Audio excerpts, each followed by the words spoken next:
Hello and welcome to Freshly Baked. This week I am trying the egg yolk chocolate chip cookies from the Violet Bakery Cookbook, which is Claire Ptak's cookbook, which I love.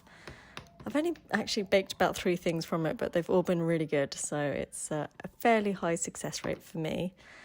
So first up, I've just got a bar of dark chocolate and I'm going to roughly chop that up.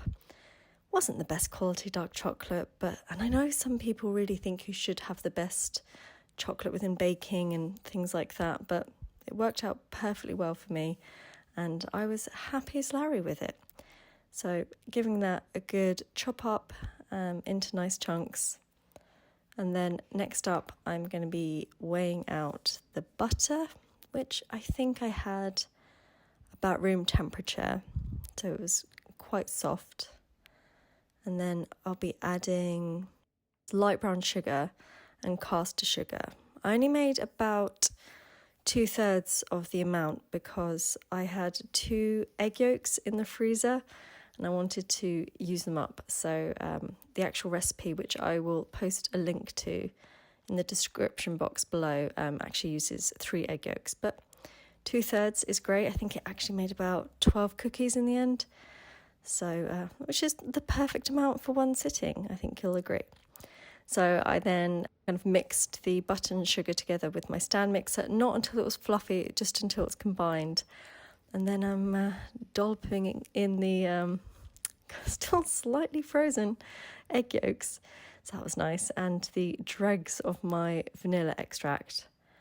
And then mixing that together so it's properly combined.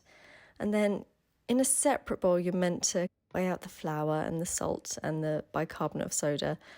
But I am lazy and I never do that. So I just add it straight to the bowl and try and kind of sprinkle it around a bit so it's kind of mixed in the air. I don't think that really counts, but that's what I'm doing. So also added a bit too much flour, hence some scooping out at the end there.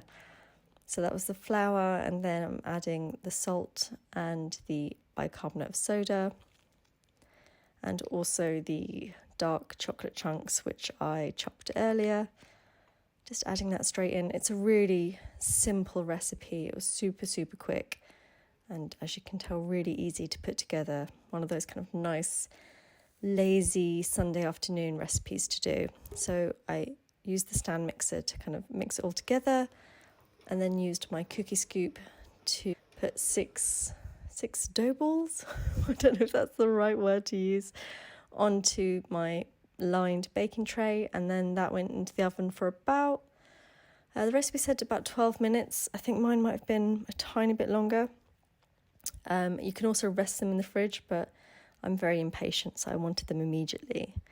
The video is blanking them out a bit, but they're really golden in colour and really nice. Not like knock your socks off incredible, but really, really nice. They had a nice buttery inside and kind of crisp on the outside, and that really nice balance of salt and sweet.